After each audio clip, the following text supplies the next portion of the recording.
Hi everybody, welcome back to the farm. Today we are going to do a tour of our market garden. It is the end of June and everything is looking oh so beautiful. We had about a week's worth of rain and now we have some sunshine, so we wanted to stop, take a moment just to take it all in and to share it with you as well. We are dealing with some of the remnants of smoke overhead from the forest fires in Canada. So it's a little bit cloudy today, but hopefully that should not affect all the beauty that we are going to be sharing with you today. What we're going to be doing is starting down at the bottom of the market garden at our pumpkin patch. We are then going to work our way around to the squashes, to the watermelons, come up through the vegetables, and finish in our cut flower garden patch. So come on, let's go take a look at everything.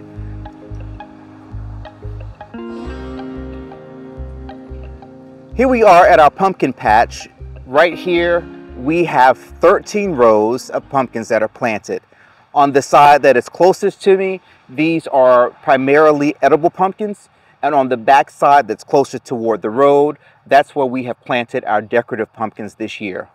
All totaled, we have about 800 mounds of pumpkins, so we are expecting a bountiful harvest this year. These pumpkins have only been in the ground for right around 11 days, and they are doing fantastic. We knew that we got them in the ground just before a week's worth of rain, followed by some great sun, and the germination rate on these we cannot be more happy with. We still need to come through now that these pumpkins have put on their true leaves and do some fertilizing. We will either use some Espoma Hollytone, an organic fertilizer that we like to use on our plants, or we'll come through with some rabbit manure and add that.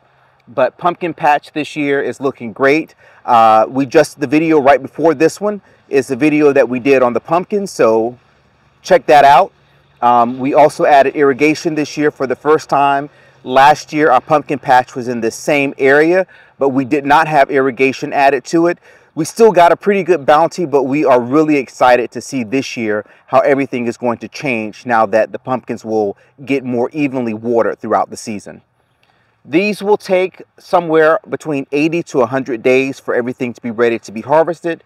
So we're looking at somewhere towards the end of September when we can start pulling these pumpkins out of the ground and having them ready at our farm stand.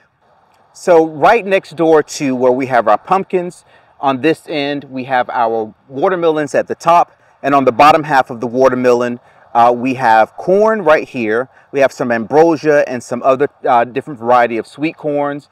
We have honeydews we're growing for the first time this year. We have cantaloupe. We have some of our winter squashes that are planted here, acorn squash, butternut squash, spaghetti squash as well. And then we have more corn that is planted also there in the middle. The corn that's in the middle between the two watermelon patches was planted first, and unfortunately the birds came along and just dug in the ground and ate out the seeds. So we came back through a couple weeks ago and replanted with some more corn right here. And this is actually doing pretty good. We may need to go in through here and do some thinning, but at least the germination for all of this did well, and the birds seem to have had their fill on the other side and left this for us. If you notice with this ground here, you can see kind of all the weeds that we have here as well. This is virgin ground. It had not been tilled, probably had not been used as a garden space in over 20 years. And even though we had our mobile chicken coop sitting out here moving around, there's been very little fertilization that's been put into this ground. So it may take us a couple of seasons to kind of get this ground worked and to get everything a little bit better with the nutrients that we need. Also too, as the ground slopes here, we have a lot of water, so whatever fertilizers that we've been putting on, again, that organic fertilizer, Espoma Hollytone, a lot of it might have been washed off. So we are working this ground and trying to get it kind of to where we need it to be for better production for all of our vegetables and flowers. But before we take off, I want Dragon to just pan and give you guys a look, since we're at kind of the bottom of our market garden and this hill. It's always such a gorgeous view to see this. Our house is at the top of the hill, so on any given day, you know, we're working from the top down and we don't get to enjoy this view as much as our neighbors do. But it's just so gorgeous, and just to see everything that is thriving and the different sections, it's just such a beautiful sight to behold.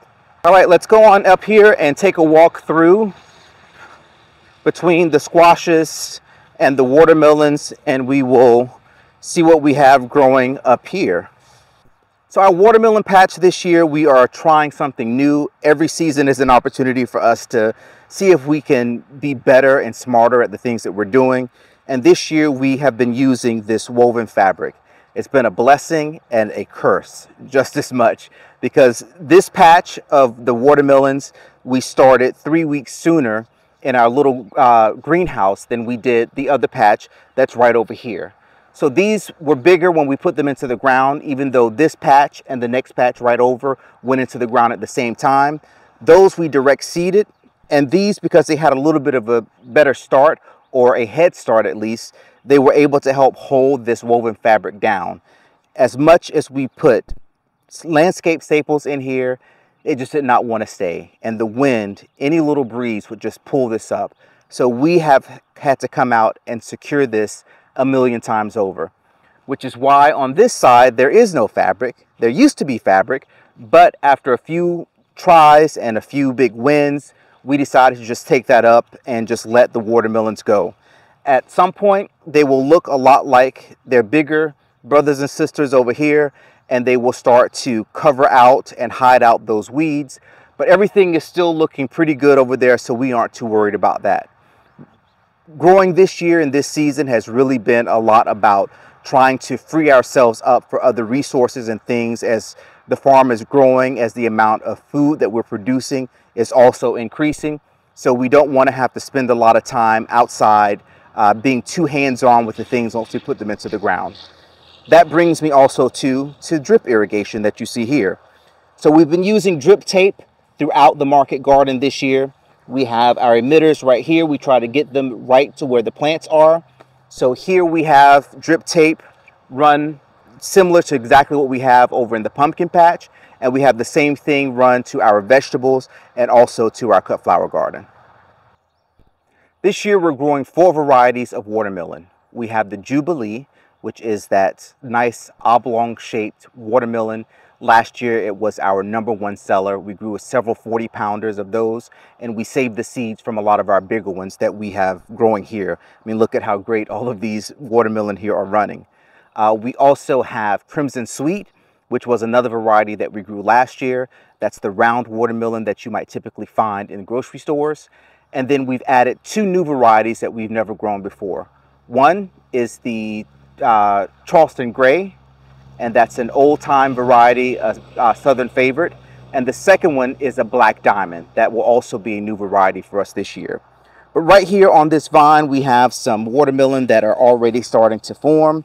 And you can see right here, these guys are coming up. And this is one of the Jubilee watermelon that will be growing here. So it's just kind of always so interesting just to watch how things start from seed to a vine to that tiny watermelon to pretty soon, you know, it's going to be this giant, juicy, delicious fruit that you can just harvest and eat and share with everybody. Here's a view of the watermelon patch from the top side, and you can really see here on the left those watermelon that were started 3 weeks earlier than the ones that were direct seeded into the ground. But again, everything is looking great. Even these guys are running as well too. And in the middle, that's that row of corn, an early variety of corn that we planted, hoping to get corn in the ground and harvest it before time to harvest watermelons. So that's what the birds left for us. You can see the mobile chicken coop over here. That coop gets moved once a week. Chickens get fresh pasture. Everybody stays nice and happy, and they are fertilizing the ground for us in the process.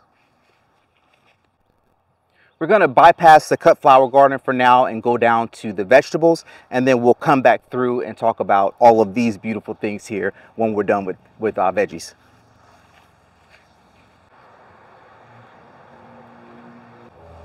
Here in our vegetable area, this is our cabbage patch. Cabbages were the first thing that went into the ground this year, and everything is doing, you know, pretty good. Some are starting to form those heads. You know, you always deal with issues with pests, with some cabbage loopers, although we haven't seen too many of them this year. But we try to maintain a philosophy of growing everything organic here. So if we can't control or treat a pest with anything that's organic, we're not using any pesticides or anything that's not organic on any of our produce or any of our flowers. This entire space on this side was where our cut flower garden was last year. And now cut flower garden is on the other side where vegetables were. So we simply swapped the areas. It's a good thing to do rotational planting. Some people do it every 3 years or every 7 years or whatever. This year we decided to just go ahead and swap out everything right away. Another thing that we've been trying this year has been the plastic mulch for our rows. You can see here it was definitely a huge learning curve. I think every single row that we planted in and we've dropped this mulch, we made an adjustment. So no two rows look alike. Don't judge us with the curves that you might see here, but we definitely are patting ourselves on the back for what we were able to accomplish this year. It has helped to give all of the plants and the vegetables a better start, to give us time to do other things instead of having to deal with weeds. Although, we still have weeds and different things inside the rows, but otherwise the plants are doing good. The drip tape here goes underneath the plastic, so everything is getting watered. It's on the system. You see our main drip line that is right here, the supply line, and then each of the rows that have plastic have their individual drip tape that is being run to them. Some liatris here also too that's popping up that was left over from when we had our cut flower garden here. Liatris has gone wild this year. We dug up a lot of it, replanted it around the house. Anytime we had friends come, they went home with a bundle of liatris too as well. So we have these. Pollinators love it as well, so it's nice to actually still have some down here in the vegetable garden area to also pollinate some of the fruits and vegetables. Here in the center of our vegetable garden, you can see all of the other things that we have going on. We have some jade beans right here that we are trying this year for the first time. A customer of ours gave us some of those and they are doing great. Next to them, we have Swiss chard that we love to eat. We eat tons of Swiss chard, especially during the summertime when we have our pasture-raised chicken, because you can take it just as is, wash it up, eat it as a salad, or you can prepare it like you do similar to spinach. Lots of Swiss chard that's growing. We have onions that are growing, some that were started from seed, as in onion seeds, and then some that were started from onion starts that were here. So onions we have going, and then all types of peppers this year. We have tons of sweet peppers, everything from California bell peppers to serrano peppers to jalapeno peppers. We have Tabasco peppers this year. We have ghost peppers. I think that the list kind of goes on and on and on. So wherever you fall on that Scoville scale, we probably have something almost just as spicy as what you want, provided we don't have to use gloves to pick anything, because I don't think we went that crazy this year. Back on this side of the garden, we have tomatoes, tomatoes, tomatoes. The ones that you see that have the stakes on them, those are our indeterminate tomatoes. And what that means is those are the tomatoes that will just continue to grow tall throughout the season. So they have no predetermined height for how tall that they will grow. So they need a little bit of support to keep them upright and to keep the tomatoes off the ground and from hanging and breaking those branches as the fruit develops and it grows. On the back end, you can see that tomatoes are lower to the ground.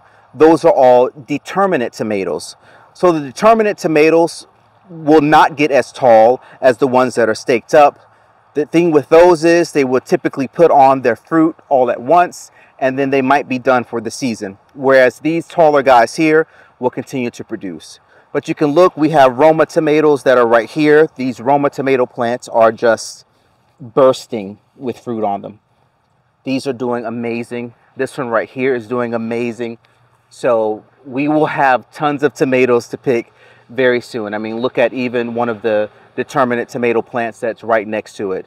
Tomatoes were something that we just couldn't seem to keep up with last year. We had lots of our customers who not only just enjoyed fresh tomatoes like we do every morning or for a salad or any time of day really, but canning season. People love to can tomatoes, love to make sauces. So we're doing our part this year to make sure that we constantly have tomatoes supplied for everybody at the farm stand. Right here in this row, we have our okra. And you may love it, you may hate it. We are in the we love it category. You see these plants are already producing, and these we had some trouble with, so we had to reseed these, but they are starting to come up as well. Okra typically takes a little bit of time to get started as it gets warm, but once they start growing, I mean, my goodness, at the end of last season, the okra plants that we had, the stalks on those things were like trees when we went to get them out of the ground. So we're really looking forward to okra this year. We love to eat it just as much as we might not necessarily love to grow it and harvest it because it's kind of prickly, but we're happy to have it and offer it too. Right next to those, we have 2 rows of sweet potatoes. We are growing sweet potatoes for the first time this year.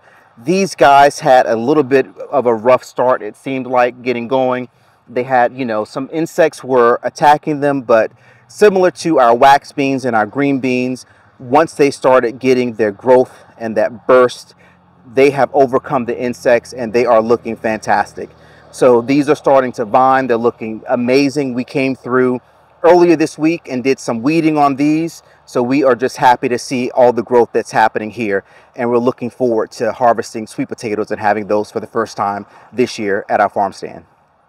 Next to the sweet potatoes, we have 2 rows of wax beans, followed by a row of green beans. Wax beans are so delicious. We take a lot of recommendations from customers, and last year wax beans was one thing that we had several people asking if we grew. I'd never eaten a wax bean. There are lots of things that I've never eaten until I've grown it here, and Dragon and I have grown it on the farm.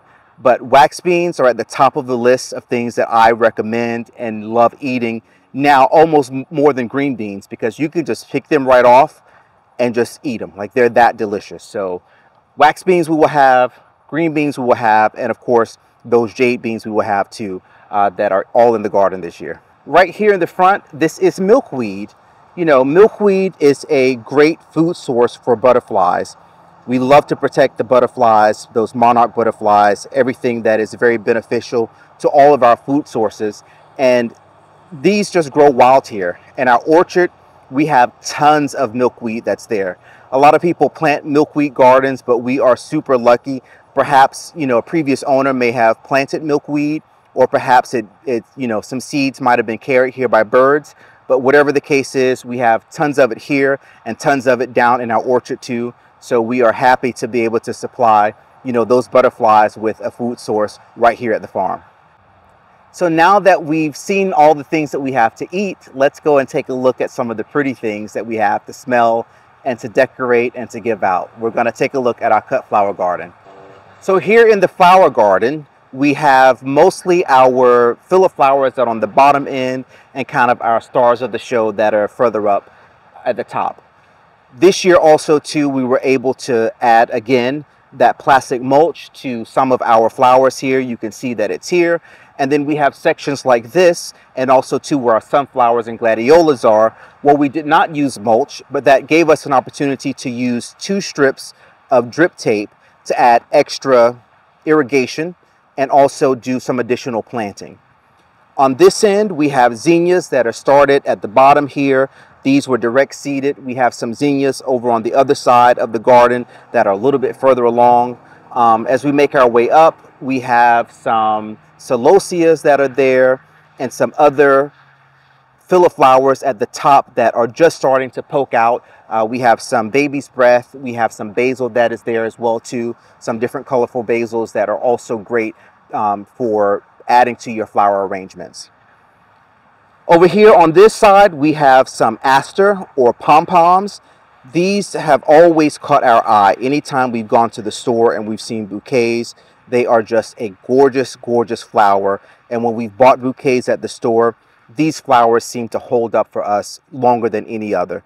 So we have been wanting to try them out for a long time, and this is our opportunity to do so. They are moving a little bit slow, it seems, but we're hoping that they will catch up and they will hit their stride as we get some consistent heat. And as the season progresses and summer really gets going, that we will have these available to start adding to our bouquets here in our cut flower arrangements. Next to this is our Mahogany Splendor Hibiscus. The leaves only, you will not get the bloom on them, but look at that gorgeous color. Adding that to any arrangement just helps to make everything else that you're adding in there pop. And as you cut on these, they just continue to get bushy and to stay nice and lush throughout the season. In the next 2 rows, you can see the rows in between that we did a little test with some cover crop to try to suppress the weeds in the paths this year. We planted some wheat that's there, and it seems to be doing a pretty good job at kind of keeping any of the other weeds from coming in. So it's maybe something that we try again next season, or we might take a different approach, but so far, so good here. Lots of new things that we've tried this year. Another one is eucalyptus. Isn't this crazy? Like that you can actually grow eucalyptus? I mean, everybody knows how amazing they smell. But this is eucalyptus that we started from seed. We have another patch that's right over here. All of it is doing super duper amazing. We have Dusty Miller, also started from seed, that is right next to that. And then on this side over here, I can never remember the name of these, drumstick flower. So these will put on these nice, pretty yellow balls, and it will look like little drumsticks. So these drumstick flowers, Dragon always says, your drumsticks, because I saw these and I love them and we had to try them. So here they are. I mean, you can see when they started first forming, it just looks like a weed that's pushing up out of from the seed when it starts to develop. But then it starts to put on these long, beautiful things that you can cut, and those drumsticks will add some nice texture and dimensions to the bouquets that we're making this season. Right up here we have some zinnias that are in full bloom as well too. These are been a little bit tight, so we haven't cut on these quite yet, but I'm sure that cutting on them throughout the season will just help them to get some of those longer stems on them. And then right at the top of that we have some calendula that is planted here. Looks kind of similar to a straw flower, but these are also really, really gorgeous as they're starting to open up.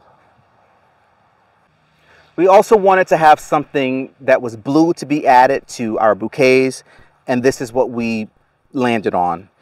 Don't know the name of it, I can't remember, so we'll put it up on the screen, but these are really gorgeous too as well. And we've already been cutting on these and cutting on them last weekend for bouquets, and it's nice to see how much they've also pushed back. Next to them, we start to get into some of my favorite things that I just want to hug. This is amaranth. I love, love, love amaranth. This one is Hot Biscuits amaranth. We also have some red spike amaranth that's planted. We have some emerald tassels also too that's planted. And the great thing about these, I mean, they hold up nicely. They will give you different dimensions and sizes that are here. Some of them start to drape, and the more you cut on them, the more they just kind of continue to come back and give you even more of those nice blooms. These you can also hold on to and use them as dried flowers. You can see this is a single stem Hot Biscuits amaranth that's pushing up here. Some down here are more of the purple variety. And then as these kind of continue to grow, that purple color will also deepen. Behind that, we have some celosia. These are also very pretty and add some great drama to our bouquets. And last weekend when we planted these, when we cut these and made bouquets, the ones that had the celosia in it were some of the first that flew off the shelf. These also are starting to get some different shapes to them. This one has spikes that are on it here. You see that some of these have a little different shape to them. So it's nice to be able to add some of that variety. You know, you don't always have to focus on the big centerpiece flowers, because all of these other flowers help to make that arrangement pop just as much. Next to the celosia and amaranth, we have our snapdragons. Snapdragons last year didn't do that well for us, likely because of the area that we had them planted in stayed pretty wet.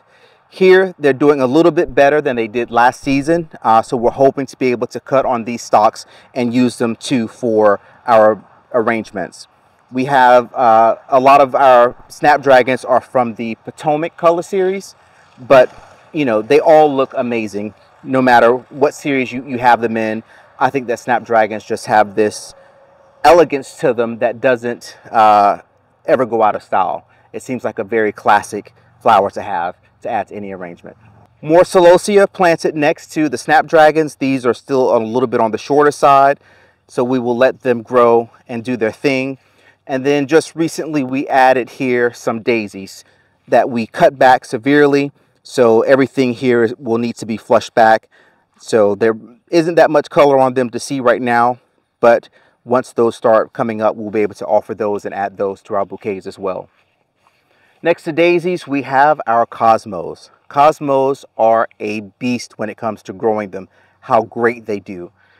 We have 2 rows here of cosmos planted side by side, and you can see just how strong and sturdy this stock already is. These are amazing performers, probably in almost any garden. They look great as is now too, cutting on those leaves to add them for some little frilly fun to an arrangement will work. But these will grow probably just as tall as I am. Last year we did a little bit of a trellis around them to help hold them up, hoping that this year, the way that we've planted them and spaced them, they will hold each other up a little bit more. But these flowers on them, will pop a picture up on the screen of cosmos in bloom. They are also really beautiful flowers to add to arrangements and make everything just look a little more fun and whimsical with the leaf structure that they have on them. The zinnias that we have on this side of the garden, as opposed to the shorter ones on the other side, were started in trays. So these are transplants. Same seeds, but we started these sooner, and then once they got to some size, we put them into the ground. These are looking really great, and we are happy with the progress that they're making so far. We are entering Japanese beetle season, so last year around this time, they were really destroying our plants. But because of the crazy weather that we've had this year so far, they seem to have not had such a coming at you start. So all of our plants are able to get a little bit of a better start themselves in the ground. So we're really happy that that's happening. Next to them, we have our gladiolas. Who doesn't love a glad? Gladiolas just bring you like the most warm memories of family, usually of your grandma. A lot of people will say, like, these are like grandma's flowers. But last season when we had gladiolas, like, we just couldn't keep them. Like, every time we cut them, they were the ones that left very quickly. They add great drama to a bouquet because they're taller than everything else, as a nice centerpiece, or just cutting a bunch of them by themselves. So we ordered and planted 3,000 gladiola bulbs that are planted here. For the gladiolas here, and also for the sunflowers that are at the top of the hill, we did succession planting. So sunflowers, gladiolas, all planted at the same time in these first 2 rows. 2 weeks later, we came along, planted the next row. Sunflowers at the top of the hill, gladiolas here, and some more sunflowers down here. And then 2 weeks after this planting, gladiolas again. So you can kind of see the succession that we've done as we've tried to make sure that we are offering flowers throughout the season so that we can have some consistency as well too. So as customers are coming, they know what to expect and they know that they can count on us for whatever they're looking for. So now we're at the top of the hill, gladiolas at the bottom, and now we're up on the sunflower side. So you can really see here that progression in planting. The sunflowers that are planted here are 3 weeks old. The sunflowers that are planted in these 2 rows are 5 weeks old. And then the sunflowers that are planted here are 7 weeks old. And you can just see kind of the difference. And the great thing about these is how well they suppress weeds. These are starting to set their blooms. Here, some are getting ready to open up sooner than others. But you can look in here also too. Dragon will come in and show you just what a great job they do at keeping those weeds out.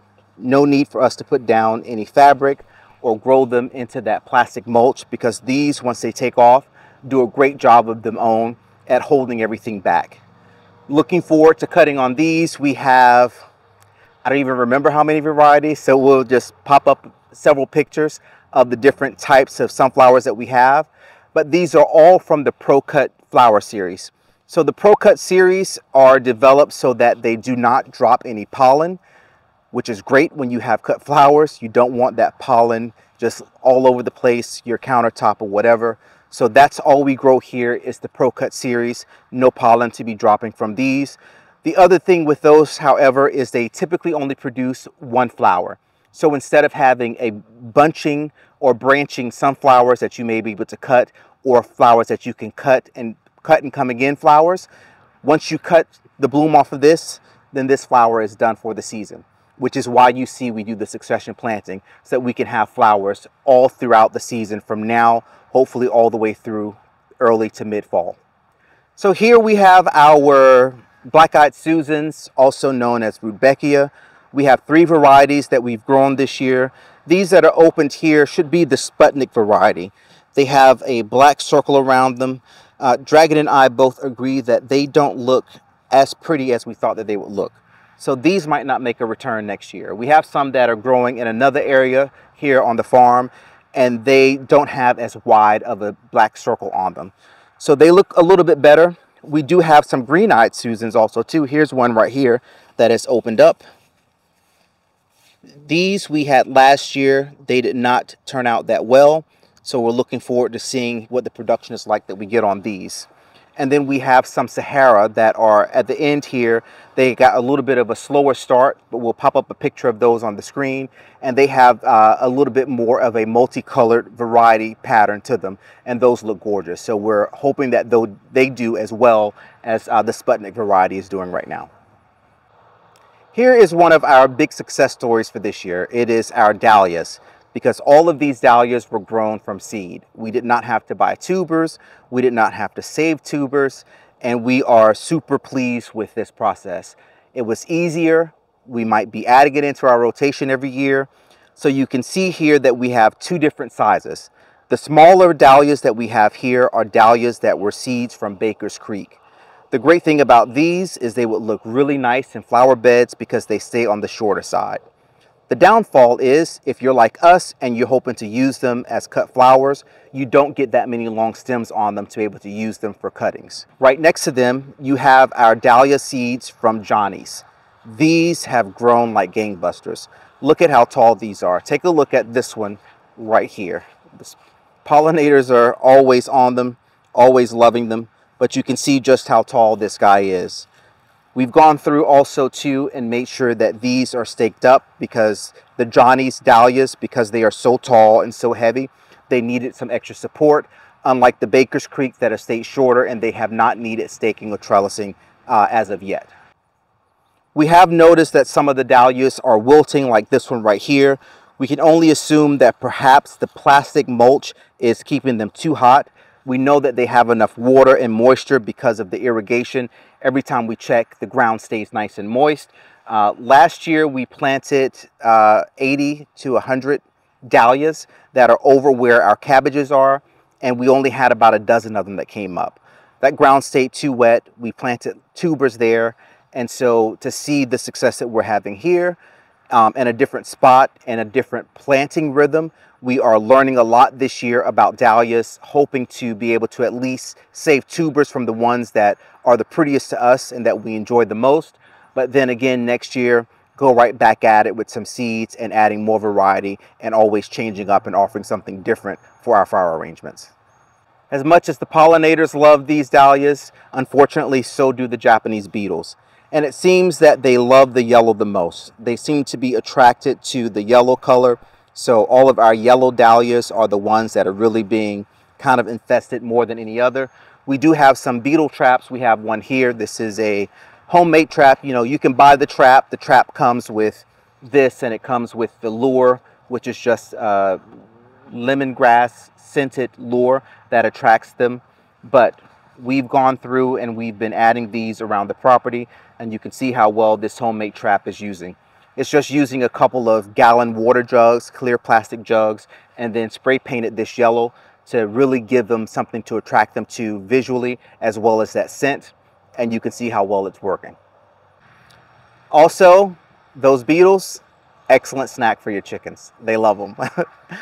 Right here in these rows, we have our Cocoa Series marigolds. These have been one of the stars of the show so far this season. These are long stem marigolds that are great for cutting. You can see just how nice and full these blooms are here. They're nice and heavy.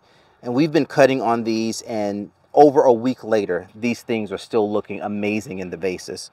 So we have the orange that are here, and we have the yellow that are right here. Dragon did an experiment this year where he pinched the yellow and did not pinch the orange. And you can see not really much of a difference here. Usually when you pinch your flowers, you encourage them to bush up by snapping off that first bloom that comes on so that the flower spends more energy developing its base. And with these guys, they've been such vigorous growers that they didn't really seem to need that. And we've been pleased with them. These will definitely be back next season. Right here next to them, we have some dianthus that we've planted. These are just cute flowers. I mean, how can you go wrong with dianthus? Last weekend, we did a bouquet that was nothing but this one right here. And it was the first bouquet that went out the door. And there were people that were coming by because we posted pictures of what was available, looking for more of this. So this might be something that we have to increase our production on for next year, just because they seem to be a crowd favorite. The last thing we want to show you is the entrance to the market garden, which was another project that we did, a labor of love on these cast iron tubs that we got last year. They sat here near our pine trees for so long that I think people probably thought that they were going to be junk, or when they looked all crazy and rusty, somebody came in once and they said that they thought that they were pigs that were lying on their backs. But this was a project that we finally got to this year. We painted them in this oasis blue color that is the signature color for our farm, and we've planted them up, as you can see here. We have added some petunias. We had some pansies earlier in the season, swapped those out for petunias. We have some geranium that are here. We have some Dusty Miller. We have some calla lilies planted here in the centers. We have some coleus here. This is a Wicked Witch coleus, and this is a wasabi coleus here, this green one. And the mahogany splendor hibiscus, which will get nice and tall and bushy and fill in the back end as this all kind of fills everything in throughout the season. And those petunias that we have planted now will just start to spill out. That's going to do it for us for this video and for this garden tour. We thank you for stopping by and seeing what we have in the market garden this year. We are super excited to be able to share all of this with our customers. So if you are traveling through Virginia, if you're in the King George area and you're coming through US 301, stop by and see us here at the farm. Everybody stay safe out there, and we hope to see you again real soon.